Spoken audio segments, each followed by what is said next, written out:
4 české společnosti se letos dostaly mezi top 10 nejrychleji rostoucích firem ve střední Evropě podle prestižního žebříčku Deloitte Technology Fast 50.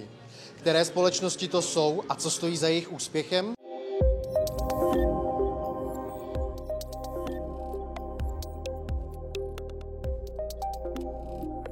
V prvom rade je to kvalitný tím a odvedená dobrá práca, to znamená naozaj ten tím, ktorý máme, je takisto extrémne edukovaný v tých veciach, ktoré robia a súčasne tam obrovská vášeň pre e-sporty ako elektronické športy, takže máme skrz celú vlastne spoluprácu s ľuďmi, s ktorými spolupracujeme. Tam máme extrémne kvalitných matematikov, ľudí, ktorí sa rozumejú elektronickým športom, vývojárov, ktorí vlastne vyvíjajú naše vlastné systémy, nie sme odkázaní na tretie strany a z tohto titulu, že vieme celé tie veci zabezpečiť od A po Z pre našich partnerov, ktorými sú stavkové spoločnosti po celom svete, tak vieme plne mať kvalitu toho produktu pod kontrolou, vieme reagovať neustále na zmeny na trhu, či už sú to nové veci, čo sa týka hier ako takých, vieme vyvíjať vlastne dodatočné produkty, vieme poskytovať ďalší dodatočný obsah, čiže z tohto titulu vieme naozaj poskytovať tie služby end-to-end s ľuďmi, ktorých máme veľakrát interne sa posúvajú v rámci Odina, začínali na entry pozíciách a postupne si vybudovali kariéru u nás. Takže z tohto titulu naozaj, keď sa vrátim k pôvodnej otázke, lebo som to trošku rozprával, tak je to extrémna kvalita ľudí, ktorých máme, ich zápal pre prácu a neustále posúvanie v rámci ich individuálnych vecí, ktoré riešia, aby sa tie veci robili lepšie, aby sa nad nimi rozmýšľalo inak, aby sme lepšie vedeli adresovať ten náš trh, na ktorom pôsobíme.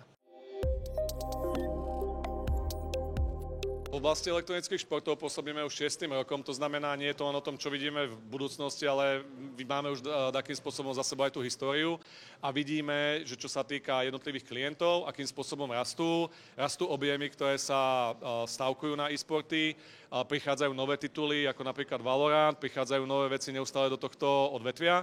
Tým pádom z hľadiska toho, čo vidíme, je, že neustále máme spôsob, akým vieme rásť na trhoch, na ktorých už pôsobíme, s klientami, pre ktorých pôsobíme. Súčasne obrovským spôsobom sa nám otvára americký trh, kde už my ako spoločnosť máme viacero licencií vo viacerých štátoch.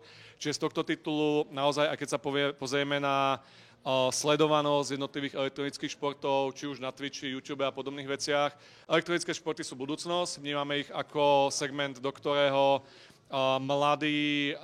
mladá generácia čoraz viac a viac investuje, či už času alebo financií. Čiže z tohto pohľadu o tú klientskú bázu sa absolútne nebojíme a tým, že viac a viac ľudí hrá hry, sleduje hry, tak pozeráme sa na betting, respektíve stavkovanie ako dáku časť toho záujmu a toho, že má niekto tzv. Skin in the game. To znamená, je to len predĺžená časť toho, akým spôsobom sa ľudia bavia. Podobne ako ľudia vsádzajú na futbal, hokej, tak obdobným spôsobom vsádzajú aj na elektronické športy. Čiže za nás je tá rovnica veľmi jednoduchá. Tým, že hry viac a viac sa stávajú súčasťou toho zábavného priemyslu a sú štatistiky, ktoré ukazujú, že vlastne herný priemysel je väčší ako hudobný priemysel, filmový priemysel, mnoho podobných priemyslov kombinovane, tak z nášho pohľadu je to o tom, že máme viac a viac hráčov, máme viac divákov, ktorí pozerajú elektronické športy a hrajú hry a tým pádom budeme mať aj viac a viac stavkujúcich. Čiže za nás tá rovnica je veľmi jednoduchá a my spôsobom, akým fungujeme, tak participujeme na tomto raste toho trhu a toto nás čaká aj do nasledujúcich rokov.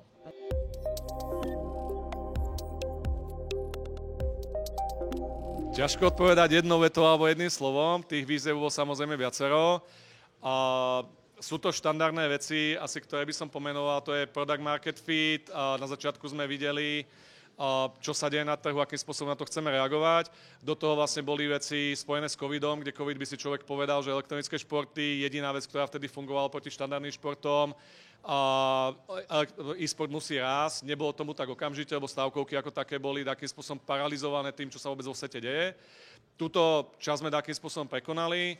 Získali sme prvých klientov, ktorí zabezpečili určitú kredibilitu nášho riešenia. To znamená, už sme neboli len dáke meno, ktoré poskytuje také, nazve to akademické cvičenia pre stavkové spoločnosti.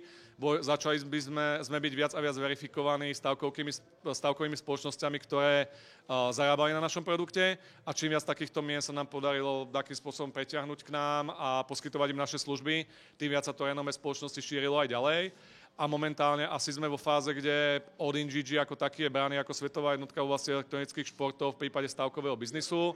Rastieme výrazným spôsobom cez licencie v Amerike, výrazným spôsobom sa snažíme budovať nové vertikály, ktoré to, čo aktuálne robíme, ešte rozšíria, ale samozrejme asi ako každý scale-up, ako každá rastúca spoločnosť, momentálne to, čo aktívne riešime, je problematika náboru, to znamená, aby sme mali viac a viac ľudí, cez ktorých vieme vytvárať tieto riešenia. To znamená, či už sa týka matematikov, primárne developerov, vývojárov, tak toto je aktuálne vec, ktorú riešime.